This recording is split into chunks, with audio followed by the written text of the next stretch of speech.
Good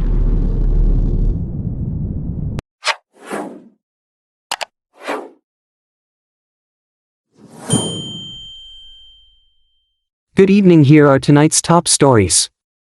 The PPP General Secretary predicts that the high-profile election fraud case may reach the Caribbean Court of Justice. The government is unlikely to extend the exploration license for CGX and Front Tera in the quarantine block. A former minister has accused a foreign service officer of a malicious online vendetta, which the officer denies, defending their integrity. A former employee of the United States Embassy in Georgetown is in police custody after being arrested for sending a threatening email to the embassy. The Minister of Home Affairs confirms that over 3,000 firearm licenses were issued in Guyana from 2017 to 2023. Stay tuned for the details of these stories. Please remember to like, share and subscribe to our channel for more news. Former employee of the United States Embassy in Georgetown is in police custody after he was arrested for sending a threatening email to the embassy's email address. Anand Prasad, a 31-year-old man from Sisters Village, West Bank Demerara, and former employee of the United States Embassy in Georgetown, is in police custody after he was arrested for sending a threatening email to the embassy's email address. The email, which was sent last Thursday, July 25, 2024, contained threats directed towards United States government personnel and the embassy's Georgetown facility. Consequently, security officials of the U.S. Embassy made a formal report of the threat at the Criminal Investigation Department, CID, headquarters. Based on diligent investigation by detectives with assistance from overseas law enforcement personnel, the 31-year-old suspect, a former security guard attached to the embassy, was arrested by detectives at his sister's village address and escorted to CID headquarters. Further investigations were conducted, and investigators were able to link the suspect to the email address that was used to send the threatening email to the embassy. The probe is ongoing. Former minister accuses foreign service officer of malicious online vendetta. Officer denies allegations and defends integrity.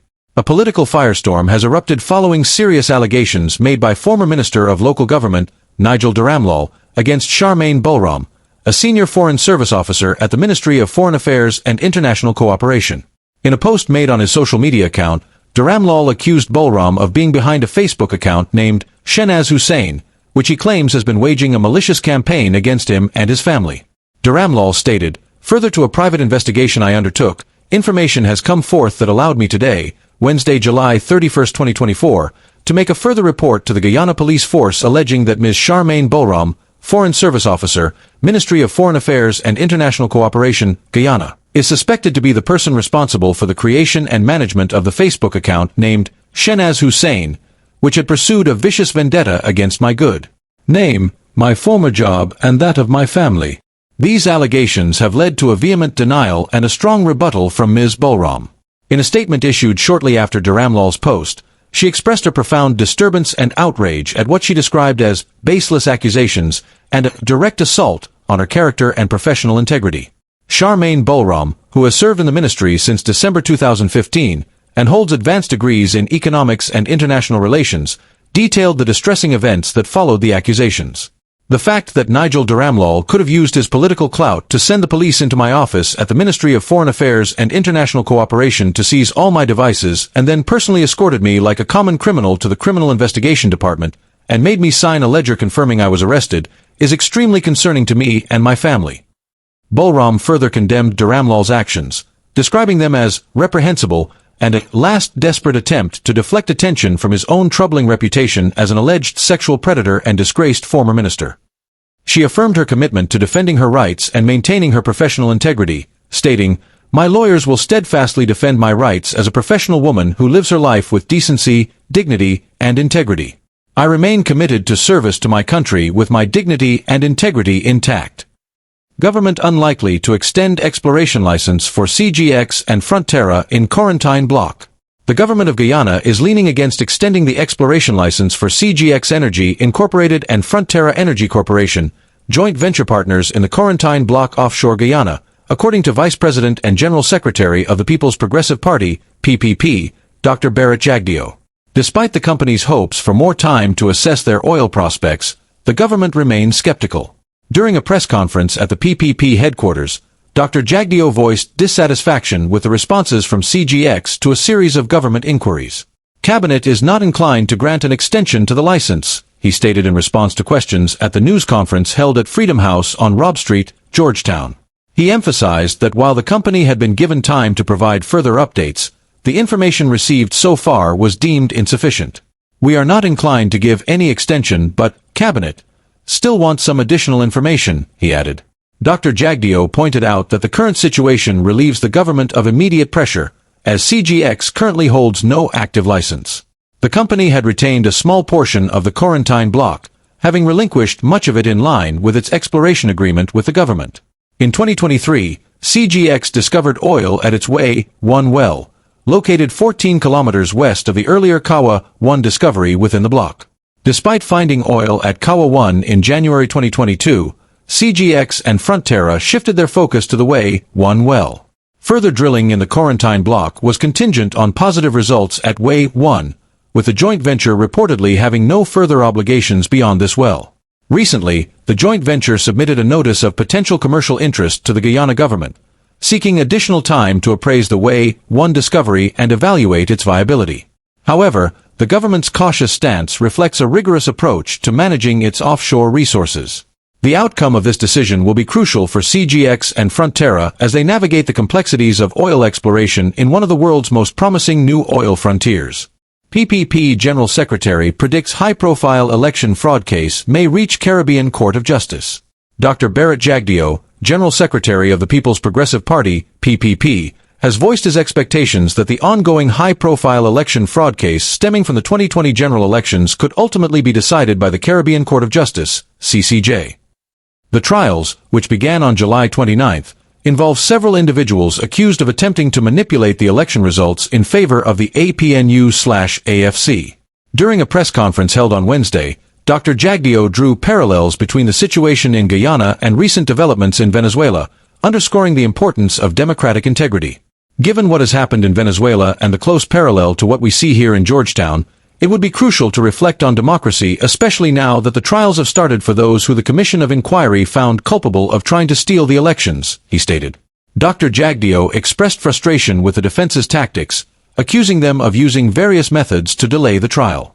The last attempt was dismissed by the Chief Justice and the trial has started.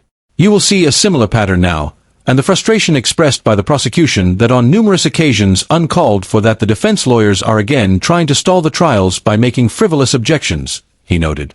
He emphasized the necessity for transparency in the proceedings, predicting that the case would likely reach the CCJ. It is crucial that the records be in the public domain, if they are not going to be kept in the court, so that what is presented and the testimonies in the witnesses will be available in the media and elsewhere. Ultimately, when the case gets to the CCJ, the full picture of the testimonies discounting all of the objections and the suppression of the evidence would be available to the judges, Jagdeo stated. Dr. Jagdeo also called on the media to report accurately on the trial to ensure a clear public record and indicated that the government plans to invite international observers. It is crucial that we have the international community looking at it. They are urging that people who try to undermine public officials and democracy and the will of the people must face prosecution. Now, we are at a stage where we would invite them to observe the court drama that is taking place, he added. The election fraud trials, which are scheduled to run until September 13th, have been adjourned until Monday, August 5, 2024. The outcome of these proceedings is expected to have significant implications for the political landscape in Guyana. Over 3,000 firearm licenses issued in Guyana from 2017 to 2023, confirms Minister of Home Affairs. The government of Guyana has issued over 3,000 firearm licenses between 2017 and 2023, as confirmed by Minister of Home Affairs Robeson Ben. The data was disclosed in response to questions from Opposition Member of Parliament, MP, David Patterson during a session in the National Assembly.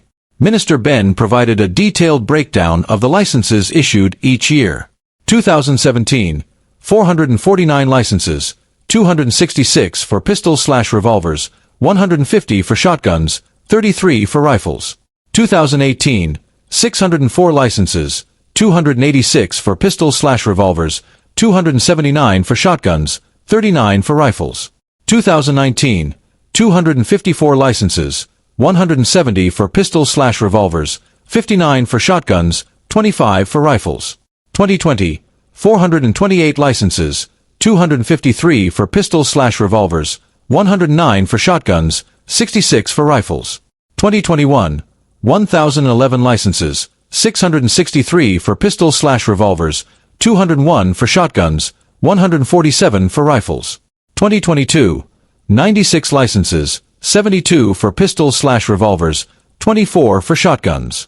2023, 178 licenses, 131 for pistols/revolvers, 37 for shotguns, 10 for rifles.